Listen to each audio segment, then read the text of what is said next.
Well,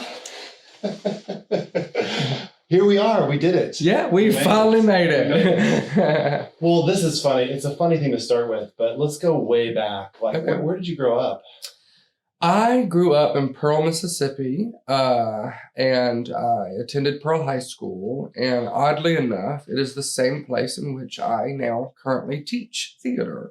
I took over the theater program from my former theater director.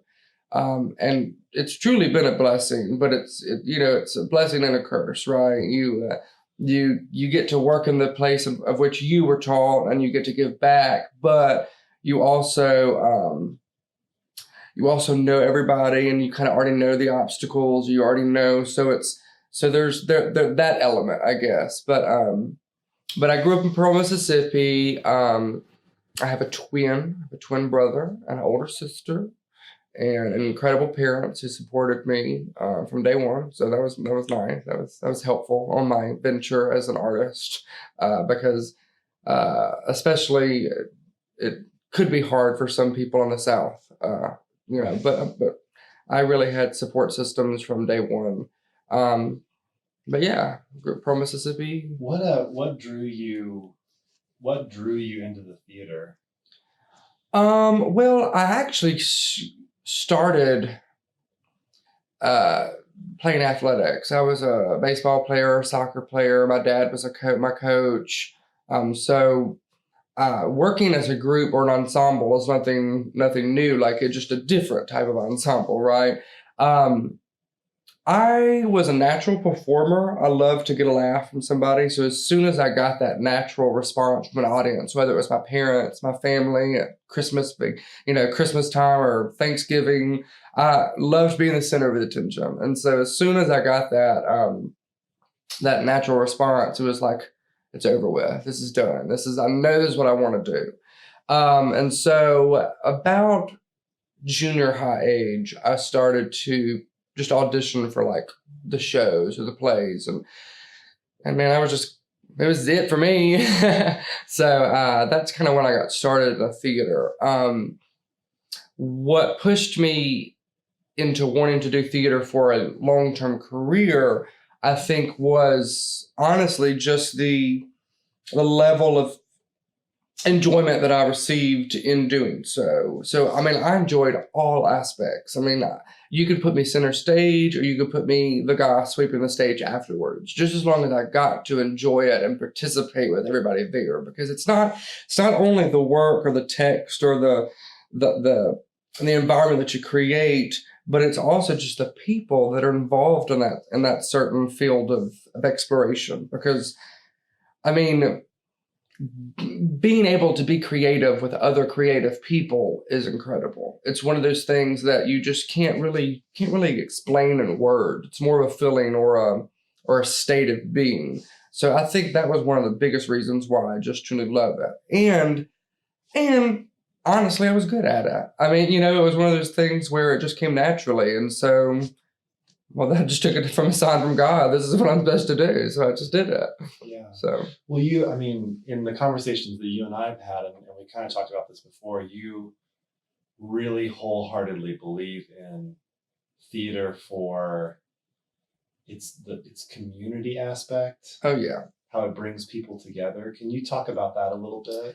Well, yes. I think the theater itself, or the entertainment industry, if you will, but theater in general, it's a cathartic thing that anybody can participate in, no matter what obstructions you may have. I mean, truly, it is all inclusive. And that is one of the biggest things that I have thoroughly enjoyed about theater, and the idea that it brings communities together. I mean, even in my family, where, I have a twin brother who I literally shared everything with for the first 17 years of my life, not a performer, doesn't want to be the center of attention, more of a sports kind of guy. But just the very idea that me doing shows, me performing in shows, and then him coming to support me, and him coming to be there for me, throughout that time. So, but even beyond just theater as the idea of a community, the thing that I just kind of go back to is that it's all inclusive. I mean, there's no area in the theater where somebody can't be utilized. And you might find in other areas, I mean, if you go to a football game, there's several guys sitting on the bench. And or if you go to a baseball game, there's several guys who don't ever take the field. Not to say that they're not included. I mean, they play a part, and and they serve a purpose, just like every other person within a musical or a play or a film production. Everybody plays a part, and so I think it's that idea that no matter where you are in life, no matter what your talent capability is, no matter what your content knowledge level is, there is a place for you, and there is room for growth. And there's constantly room for growth. Even those who are winning Oscars and Tonys today, there are still things that they may not know or can learn through the process, because it is a creative process. It is ever flowing. It is, and so I think the idea that theater as a tool to bring people together is the strongest thing that we can use it for. I mean, yes, we love to perform and we love to entertain, but beyond that, we love to educate and we love to inform. And I think being able to do all of those things together in one culmination or one project is just a highlight of what I get to do every day, especially in the classroom. Well, you touched on it beautifully. I mean, the creative process for you as a teacher, as a director of shows, can you paint me a picture of your creative process when you're approaching a show? Yes. My creative process, I usually start, I mean, obviously everybody tells you, start with a text, start with what you want to do. But sometimes you don't have the text. Sometimes you don't have a library of plays that you can go to. And so a lot of people start to write, or a lot of people start to devise with their students or devise with other adults or, partner teachers. The biggest thing for me is I like to encompass the environment in which we're trying to create first. So whether we're doing a play that has the text first, or whether we're trying to devise our own play, I talk to the students about what environment do you want to create? Are we outside? Are we inside? Is it a scary environment or is it a welcoming environment? Because a lot of times, and I even discuss with my students, often when you go somewhere for the first time, you take in your surroundings first. And sometimes your surroundings invoke certain emotions. And so I really do start with the environment and how I want it to feel or how I want it to be perceived.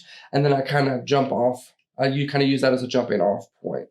And then, of course, we start to dive into text, or we start to dive in, and then we look at the playwright, the author's intent, and then we start to decide. And then it's kind of like going on a road trip.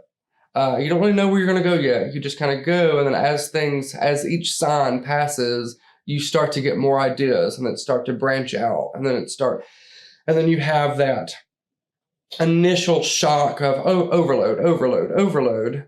But then with the help of your team, with the help of the environment and the people that you created or surrounded yourself with, you start to narrow down and you start to really fixate on the things that really stuck. Because you pass many gas stations on your road trip, right? And you get many snacks and you get many souvenirs.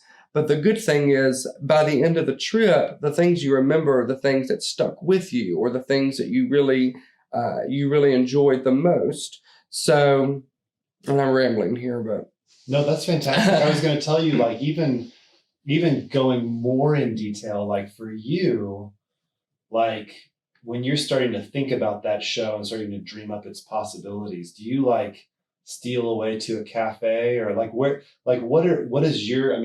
you like to do when you're coming up with some of the creative fabric for the show?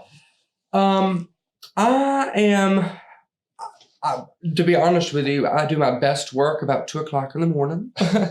I go to sleep, and then I'll just something will go on, light bulb will go off in my head, and I'm like, I got to do it now. And so I'll either sketch away. I like to draw or sketch the certain things, or so that's a big proponent for me, is just sketching out what I see in my brain. For instance, I'm looking to possibly do Flowers for Algernon next school year, And, I read the play and it was incredible. And so I just got these ideas. I don't like to look at pictures. I don't like to go to Google. I don't like to do that first, just because I want to see what was my initial, the picture that I created in my brain first. I want to kind of put that down on paper and then see how that kind of measures up to what others have done. But I usually do. I am by myself when I usually sketch. But then after that process, after that stage, then I bring that to other people and go, all right, this is kind of what I have. What do you envision? What do you see here? And are you seeing the same thing? Because we all view the world through various different lenses, which is, I think, a strong thing. I think that's a positive. But the goal of theater is to get a lot of people to see it the same way that you saw it, or to experience it the way that you wanted them to experience it. Not to say that if they experience it in a different way, that that's wrong or that that's not the way it should have been, because again, theater is all immersive, and it should evoke emotions or things that you may have never felt, but it should be experienced nonetheless. It should be a roller coaster of emotions, or a roller coaster of responses that the audience member gets to have throughout that process. If you were going to try to explain because you're kind of touching on the design aspect. Mm-hmm. If you were to try to explain theater design, what is theater design? Theater design to me is the ability to take real world elements or nonfiction world elements and to put them in a box for a matter of 2 hours for someone to be able to experience it where they would never otherwise be able to experience it. Today, I look across here and I see the University Bookstore and the Union for Lincoln, Nebraska. It's a beautiful space. It's beautiful. It's a beautiful picture. And so I'm just trying to decide, if I wanted to recreate this moment that I'm having by looking at this beautiful picture, how would I recreate this on the stage? How would I recreate this moment, getting to see that grandiose building, a beautiful blue sky, beautiful green, field in front of it? How would I be able to recreate that for somebody, say, in a small black box theater, or a beautiful 50 foot proscenium stage with a massive house? So to me, the idea of theater design is being able to take elements of life and putting them on the stage and allowing a room full of people who have otherwise never experienced it that opportunity to experience it. Theater design is just a way of showcasing the world in a small space that, and in a moment where the audience, it's ever changing. So the experience one has on one evening may be a completely different experience that another group has. But I think theater design it doesn't serve its purpose unless you have the people to be able to support the design behind them, or the design that's within them in the ensemble. So I think that's kind of my spill on that. Either in a show that you've created or worked with others to create, or something that you've seen, are there any really stunning examples that come to mind of theater design that's been done really well?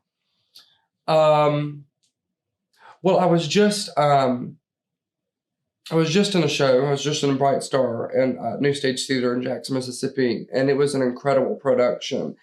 And I thought the Dex Edwards, he is a professor, may still be a professor at University of Mississippi rather, but he designed the set and all the stuff for the show, and it was incredible. And it was because it was a smaller stage, so you really couldn't do as much. You're limited, obviously. We all have our limitations. And he just created this, I guess, pretty much on the outskirts of the stage, framing it with these motifs of a railroad, the train station. And I thought it was just so incredible because, obviously we're not going to have the real train, we're not going to put all that on there, but how he did it and the way he did it in that such small space, it was really cool for me. I would say the the coolest thing that I've seen, or like just the jaw dropping moment that I had, was when I saw Aladdin on Broadway. And I've seen most of all the Disney shows just because I'm a Disney fanatic, but it was just incredible to me, the way they utilized the set and the way everything transformed.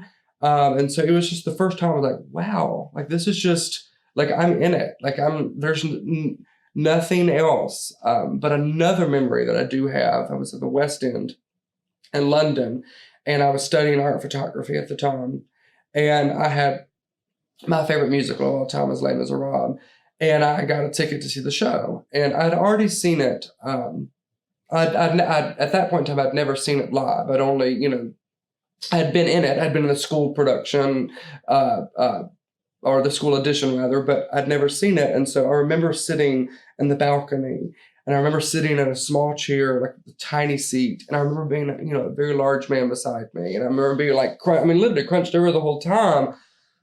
But from the moment the show started until the moment the show ended, I forgot all of the craziness or the uncomfortableness that I felt because the show was so well produced, well designed, well performed. I mean, it truly, I was in the show. And so I remember that being a time of like, wow. And it was the traditional way. Of course, it had the revolving turntable. And so it was the traditional way that you probably imagine Les Mis being produced or performed. And I just remember thinking, this is incredible. This story is incredible. The everything about the show came across the way I think they intended it, and the design was just beautiful. And so I would say Les Mis, West End. If it's still going, you should go see it. Can I take your tag? Yeah, it's out of frame. We've been fine. Oh, no, I was just like, oh gosh, if you move a certain way, I don't like them. There you go. Let's talk about tips for young directors. People who are new directors, people who are just getting into it.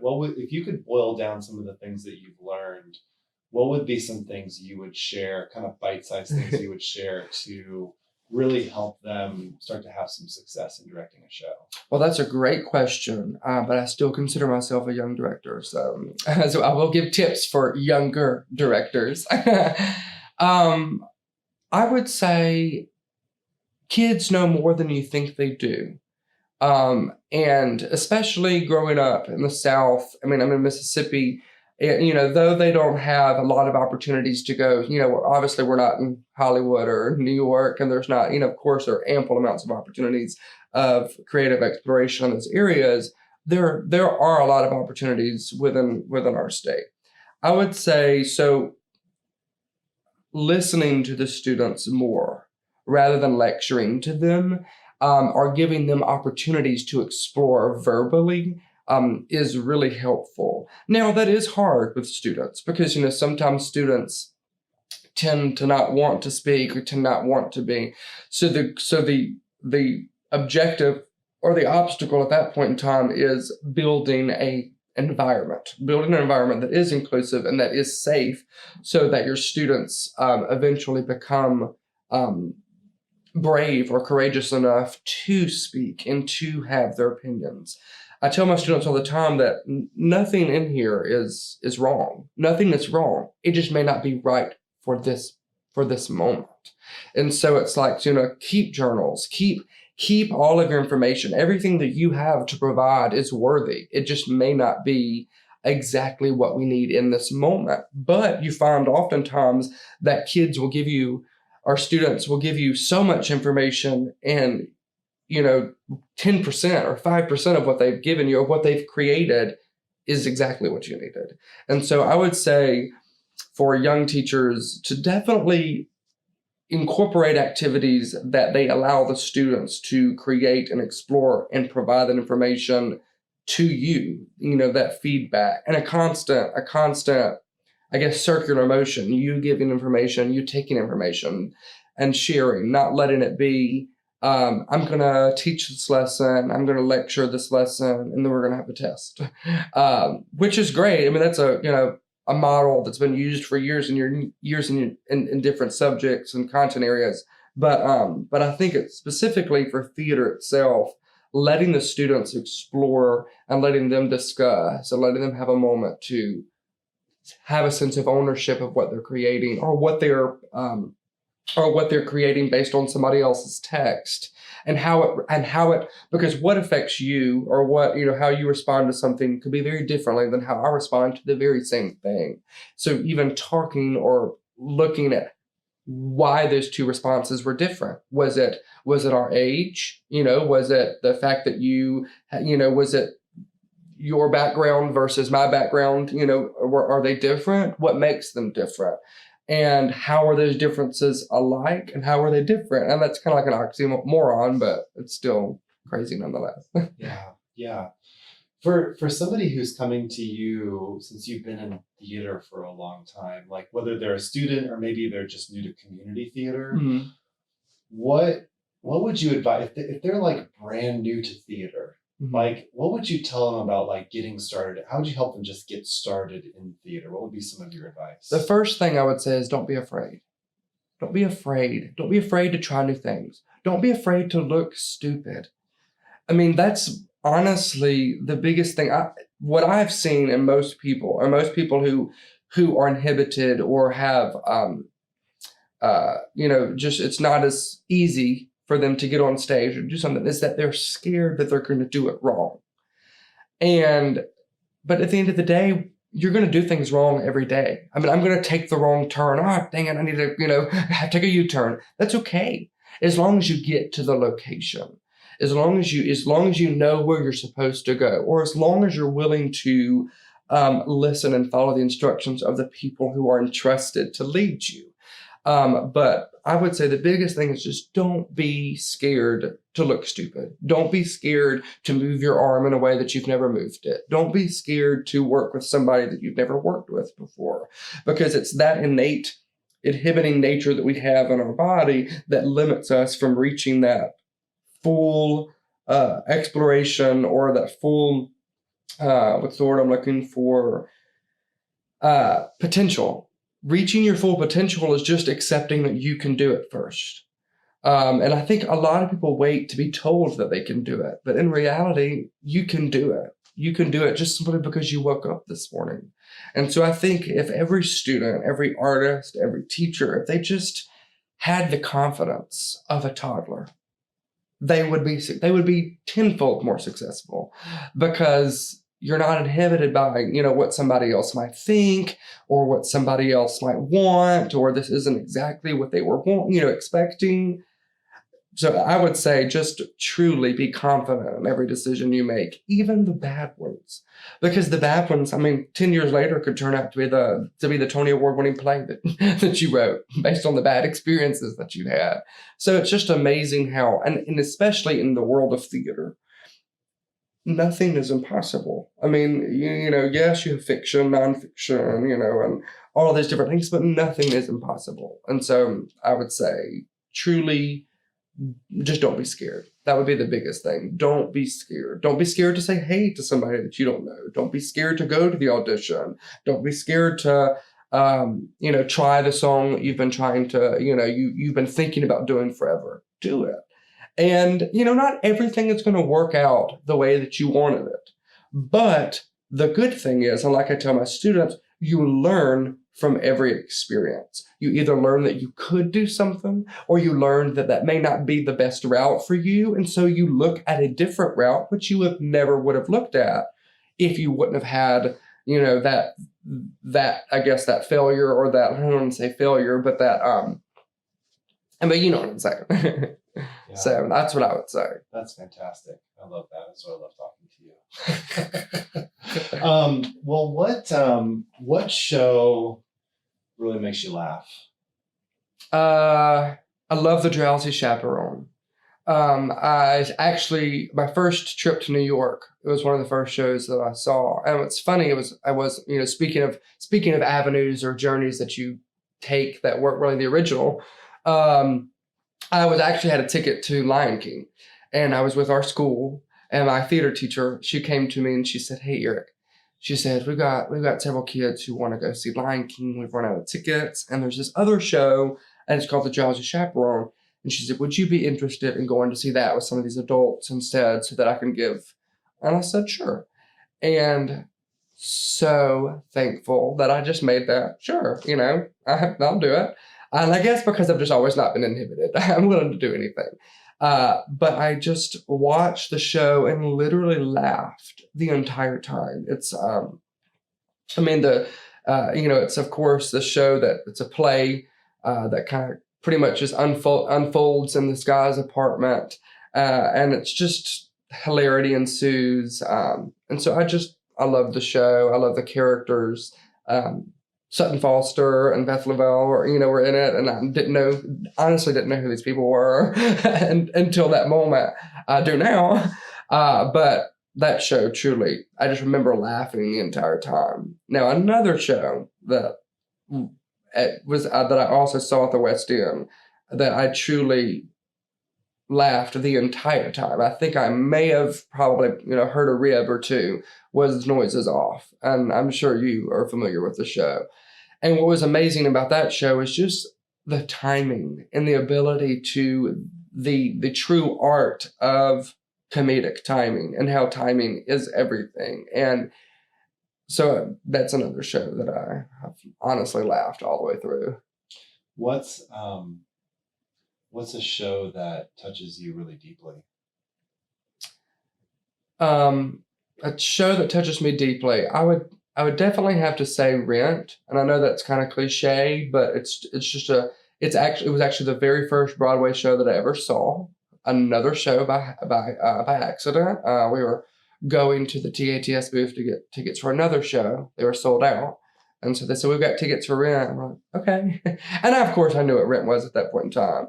But not only did I get to see that show, done professionally in New York, but when I was a senior in high school in Mississippi, our local community theater decided to do the school edition. And so we were the first in the state of Mississippi to produce the show. And in doing so, it was an incredible experience for me, just being a gay person in Mississippi. It was a nice experience to be able to do this in a community where it not necessarily was welcomed with open arms, but to the 17-year-old that was performing that show, we, in Mississippi, outside people would think, oh my goodness, I'm sure y'all had a lot of backlash. We didn't. And it wasn't because there wasn't people there who didn't want to, protest. It was simply because I surrounded myself with people, like-minded people who loved each other, who were all inclusive, and who who did the show for the right reasons. And because I made sure that I was in that environment, all negative things surrounding that text, they just were never welcomed. And so we got to experience the show. We got to grow as an ensemble. We got to, and I was just in the ensemble. I didn't play a named character. I was just but even then, it was just the experience of learning and understanding the AIDS epidemic, and understanding the idea that people come from all different backgrounds, and people come from all different, and again, like I said earlier, you view the world in a different lens. And so that experience, and then also the show itself, and Jonathan Larson, and just the whole context and the history of that show, I think has really resonated with me as a young person, and as I grow older. Wow, I love that. Kind of going back to making shows a little bit, where do you look for inspiration? Well, I don't really limit myself in terms of inspiration. I truly believe that you can be inspired anywhere, any place, anytime. I think most of my inspiration really comes from the people that I meet, or the experiences that I have with the people that I meet. And so those are really, because even when I'm trying to get a student to perform a certain way, or to perform a character a certain way, I try to I try to get them to remember, or I try to ask them questions or prompt them and, or try to have them remember experience. Is there experience in your life that you can kind of, correlate with this? If not, is there somebody else in your life that you think has experienced that? And if so, what do you think they would do? Because again, you remember how the people that you love most act. You remember their mannerisms. You remember, I can tell you right now how my mother would sit, or, how my brother would lay down, and so it's the people that you surround yourself with and the environments that you put yourself in, I think, are the biggest places where you're going to get your inspiration from, or that, for me at least, that's what I've always felt. If when you look at shows, well, maybe this is too broad a question, but I was going to ask you just for some advice, and maybe this is something like thinking over different shows that you've seen, but what would be some advice for kind of leveling up or just making better shows? Like, what are some things that kind of help you think, and maybe it's in educational theater, but you just think would help a lot of the directors that you meet, that you talk to when you're seeing their shows? Like, what are some things that would, from your experience, just help high school theater get better and better? I would say the biggest thing that I could tell people to make their shows better is truly never lose sense of the idea that it is an ensemble piece.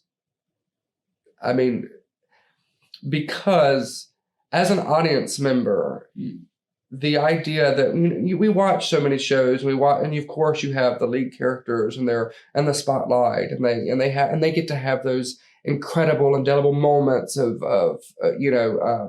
increased emotion or operatic, melismas that they get to perform. That's written by beautiful musicians, but the idea that you're watching a show and every person on the stage is truly in the moment and being utilized and sharing their love or sharing that particular moment in the story. That to me is the strongest point of the show.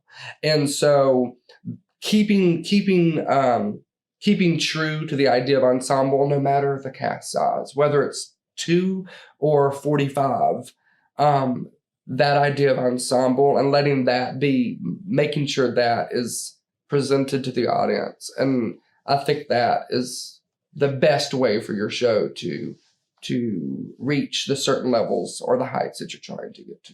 I love that. I'm gonna fire some challenges at you. Okay? Oh Lord. Okay. it's for fun. Okay. I don't even know how this will go. So Okay. I'm curious to see, okay, you're gonna make a show for $100. Okay. How do you do it? Well, growing up in Mississippi, you really don't have as well. I don't want to say that. Resources are not as plentiful, say, in Mississippi as they may be in New York or California. But I don't want to say that resources aren't available. But growing up in the South, where athletics really dominate, resources can sometimes be hard to come by. So you have to really scavenge. You really do have to scavenge. And I am a pack rat. So the first thing that I would do is I would go look at the storage facility that or whatever, all the stuff that I've gathered over time. So I would say if I have $100, I would first start with my environment. I just start everything with my environment. I would create an environment with the things that I have already. So no money out, right? Just get the things that you have. Find the interesting things in the room. Like for instance, this room, we have 2 tables, 2 club chairs, 3 regular chairs, and a garbage can and a whiteboard. So I would just look at the things in this room and I would try to decide, how can I use these items that are completely free? And then I would go from there on that front end. And so with all these items, we have an environment. We have something. And then you challenge yourself. Do you want to be literal, or do you want to be, not literal in terms of, do I want to turn these tables on their sides and let them be barricades? Do I want Do I want to, turn the garbage can on its side? That's a cylinder, and pretend that it's a horse. It's being able to think outside of the box, and also going back to what I said earlier, not being inhibited by fear or being scared that somebody else isn't going to get it. If you can think it and you can imagine it, then the job of the artist or the actor is to make it real for the audience member. And I think the emotion, the commitment, and the confidence and the courage you have as the performer helps that and achieves that. And so I think, so if I only had $100, I think I could do a pretty damn good show. If you could give 3 acting tips that just kind of say it, what would be some acting tips? The first would be, don't be scared to try something you haven't tried before. Just number one, just do it. A lot of times I see people, or students who are I say, try this. And they're like, I don't know what, just try it. And then the second thing, listen. And be observant, not just of yourself and of what your character's supposed to do, but what everybody else is doing around you. Because oftentimes how you asked earlier about where do you get inspiration? You get inspiration from the people that you were with and the environment that you're in. I firmly believe that. And so I think if you just pay attention or observant of what's around you, some of the blank areas in your brain that you're just not being able to find the answer, sometimes it's just given to you for free by the person next to you, just simply by watching them or getting that motivation. And then third, for an actor, advice for an actor, I would say be present. Be present in the moment. Make sure that whatever is keeping you, whatever outside problems or outside successes, whatever is outside the realm of the world you're trying to create, let that remain there and you be present, whether it's with your scene partner, whether it's with your director, whether it's with your costumer, your sound designer, no matter who it is on the production team you're working with, be present in that moment. Don't let anything take you away from that, because it's the moments that you tend to slip away are the moments that we lose. And so it's kind of like turning the light on. A friend of mine the other day we were talking in the lobby the other day, and she was in a workshop, and it's just that light. Make sure the light is on. And if the light is off, or if you sense the light is going off, be brave enough or courageous enough. My light's turning off. Can we kind of stop this and do an exercise to get my light back on? I'm not in it yet. And so that kind of pulls me to a fourth tip. Don't ever be afraid to communicate what it is you want. Don't be afraid, even if you have a director that may be, really forceful and loud and controlling. Don't be afraid to say, or communicate, hey, this is what I want, or this is what I'm trying to do, and I'm not sure if it's coming across. Can you help me get there?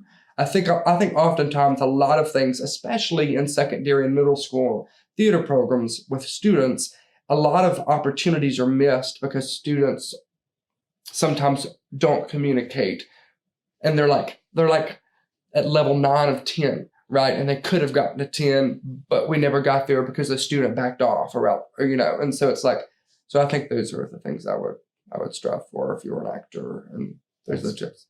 That's fantastic. Let's do a couple more. Okay. You ready? Okay. Yeah, I'm ready. I love this. This is fun. I'm learning.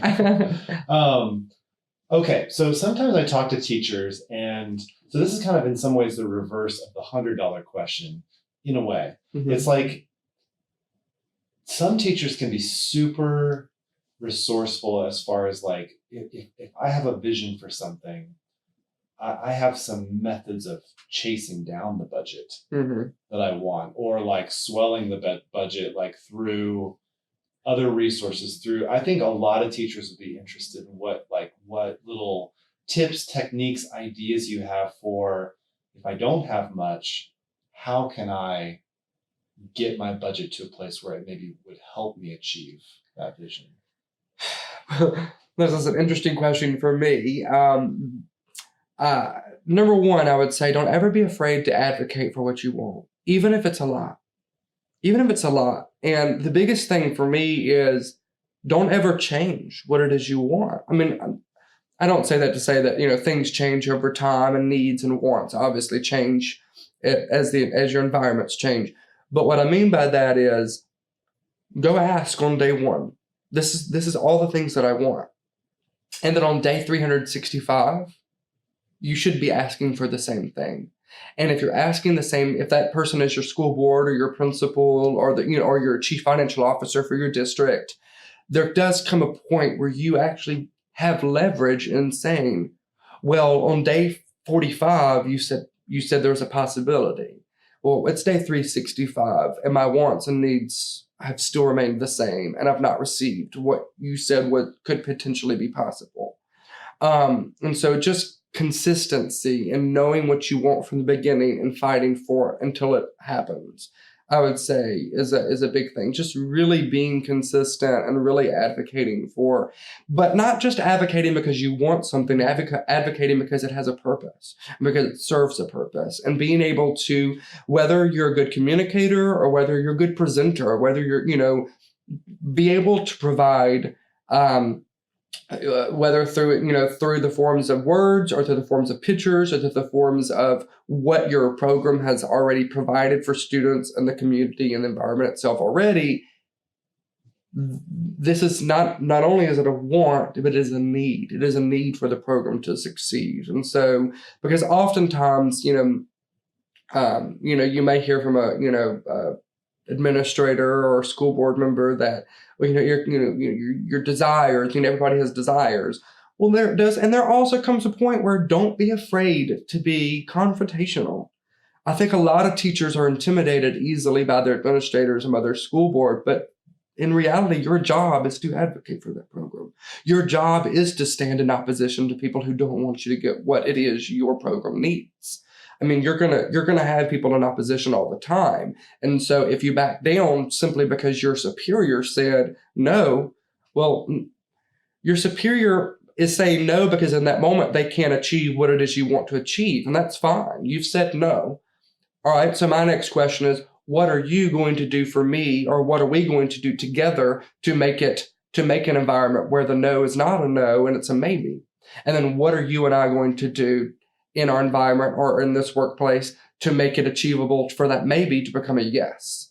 And so it's just that process. I may go, let's say, for example, I go in on week one and I want to rent 2 backdrops for a musical. And they go, well, we just don't have enough money right now, so we're not going to be able to do that this year.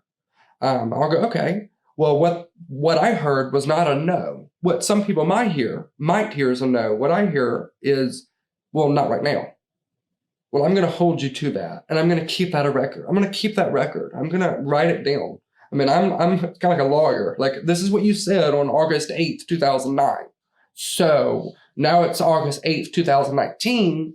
Can we go back? Can we revisit that maybe that you said that I never got to cash in? And I will say that I do think, there are people who are trained and have better skills in doing so, but truly cash in. Take in those moments where you get the maybes and where you get those and cash them in later. I think oftentimes we just forget to cash them in. Because we moved on to the next project. We let that one die because we couldn't achieve what we wanted to in that moment. So we moved into different avenues. But cash in or constantly push to cash in, because eventually it is going to be harder for them to say no. At first it's easy to say no, but after you really push, and of course, be mindful in how you're pushing. You don't want to be combative, but you do want to be, you do want to be passionate, and it needs to serve a bigger objective than just you wanting to put on a show in your school. What is the purpose of this? The purpose of theater programs throughout the United States, in my opinion, are not in secondary and middle school. Now, this is I'm sure not a popular belief, I don't know, but the purpose is not just to create actors, it's to create an environment, a culture of people that will continuously love and provide um, the culture that we need in the entertainment industry for years to come. I mean, I see my students, and I don't foresee every single one of them going to pursue a career on the stage or in film.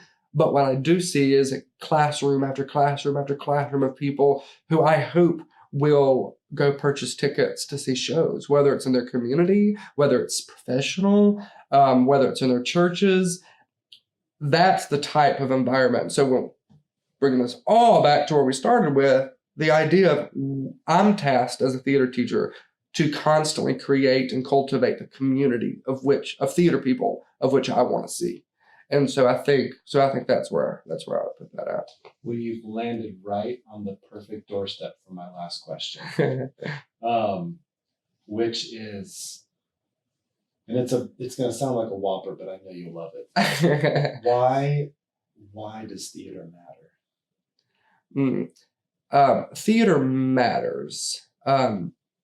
Theater matters because theater to me, in order to have theater, of course, you have to have the audience, you have to have the performance space, and you have to have the text, right? All of these things have to go and play. But theater matters to me because it's an escape from reality, and sometimes it's a mirrored image of reality. But a mirrored image of reality is still an escape from the reality in which you stand or sit or present in.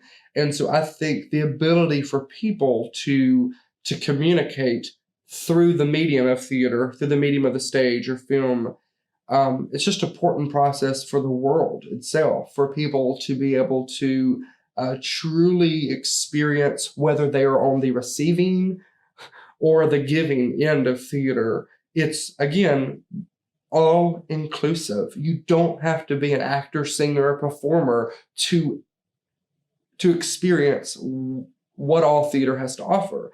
And so I think that's one of the biggest reasons why it matters. It touches everybody on this earth, no matter if you wanted it to or not.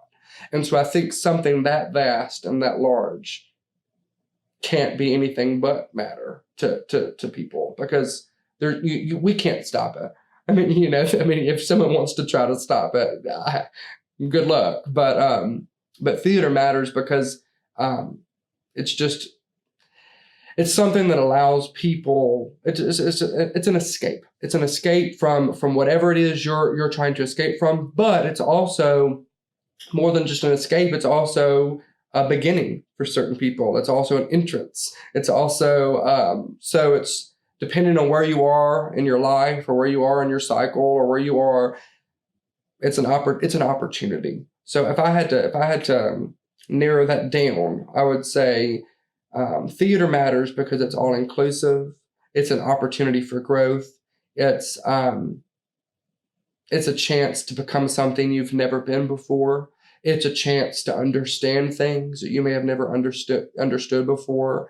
And it's an opportunity to be free of any constraints that you may have.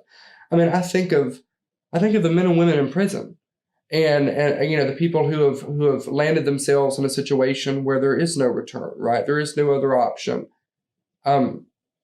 They have theater itself could even be invigorating for themselves, for those types of people, for those and so the opportunity.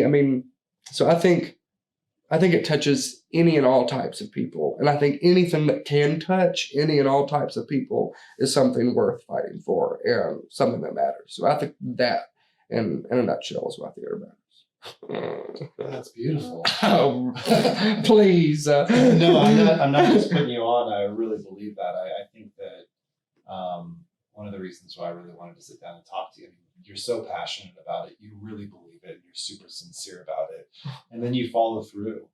Like when we had that time in Mississippi, when I came down and we sat at dinner, that's one of my favorite conversations, just hearing you talk about the way that you advocate for kids. And there's certain things that you love and there's other things that you don't love as much as you look out into the theater space and that you wish could be steered in a different direction, but rather than just complaining about it, you have that advocacy mindset, which is, what can I do? Not just, let's just talk about what's not working, but how can I engage in that? And as I've gotten to know you, I've just always I've always hoped that that spirit could stay alive and that it wouldn't get chipped away at. Well, and the reality is, and again, kind of goes back to not being afraid to look stupid or not being afraid to be wrong. The reality is, it does get chipped away, and there are days where I am not at all what I want to be. But what theater allows you to do is it allows you to take a roller coaster ride. You don't always have to be the same. You don't always have to perform on a certain level that people expect you to. You don't. And so I think the ability to approach anything in life, whether it be your professional life, whether it be your family life, whether it be what you do in your leisurely time, being able to approach it with this idea that you're not perfect. Things are going to go wrong. Things are going to go great. Things are going to go well. Things are going to go, above and beyond all expectations at certain times. But the ability to approach it and knowing that even if it fails or even if it is successful, there's going to be another turn or another show or another project that comes after it. I mean, it's constantly flowing. And so I've been a part of many productions and many things, but when a production ends, I go to this quote by Dr. Seuss, you don't cry because it's over, smile because it happened. And I think when I see happy people, or when I see people smiling, or when I see people walking around, or people laughing, I'm just reminded that, they're reminiscing or they're thinking about something that's happened. But what I notice about all of them is they're moving forward. They're going somewhere else different from where they came. And so I think that is just, and every production, every person you meet, every student I get to come in contact with, every teacher, every designer, all these different people, again, they are adding to my toolbox. They are, even if it's just shaking someone's hand and getting to talk to them for 30 seconds in the dining hall at, International Thespian Festival, that small moment could be so transcendent to one person, where, and it could move mountains. Or hearing a certain, a dialect, just from afar, it invokes certain emotions, or it sparks ideas, or seeing the Union across, or seeing the tree, seeing the table. Everything you can inspire or create from anything. So I think, kind of going back to your question about, doing a production on $100, I think you could do a production for free. Depending on where you put your expectations and where you put on how you measure up or how you judge or adjudicate what you're doing. If you're there for the actual experience, everything else really doesn't matter. I mean, by not matter, if you hold the experience as your number one objective, making sure that the experience is enjoyable or informative or educational or, whatever adjective or, that you want to put there, if you put the experience as the most important thing, making sure that the experience is what it is that you wanted, and that's what you use as the forefront, then everything else naturally falls into place, because good people follow good people. Inspired people follow inspired people. And so if you find yourself in a moment where you're just not inspired, or you're not being able to cultivate the environment that you wanted, then I do think self-reflection and being able to take a moment, being able to step back, recognizing that everybody around you has tools and they have tools that they could provide just like you can provide. So make it, and especially as a leader, especially as the director, especially as someone that's having to lead the charge, sometimes, and I kind of go back, like you said earlier, in terms of listen to the people around you, be observant, because a lot of the answers to your questions are immediately in front of you. You just don't see them.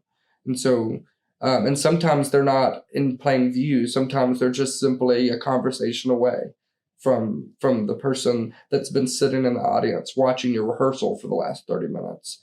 And maybe that's the janitor that's waiting for you to lock up the facility so that they can sweep the stage and cut the lights off. Ask. You never know what you'll never know what responses you'll get, and sometimes you'll get a bunch of crap. That's not a lie. Sometimes or sometimes you'll get a low. It's not even what I wanted, but who knows? That may be the moment that you get the most transcendent thing that you've ever heard in your entire life, and it just completely turns the show into exactly what it is it was supposed to be from the beginning. So I think just being observant. I think that, so.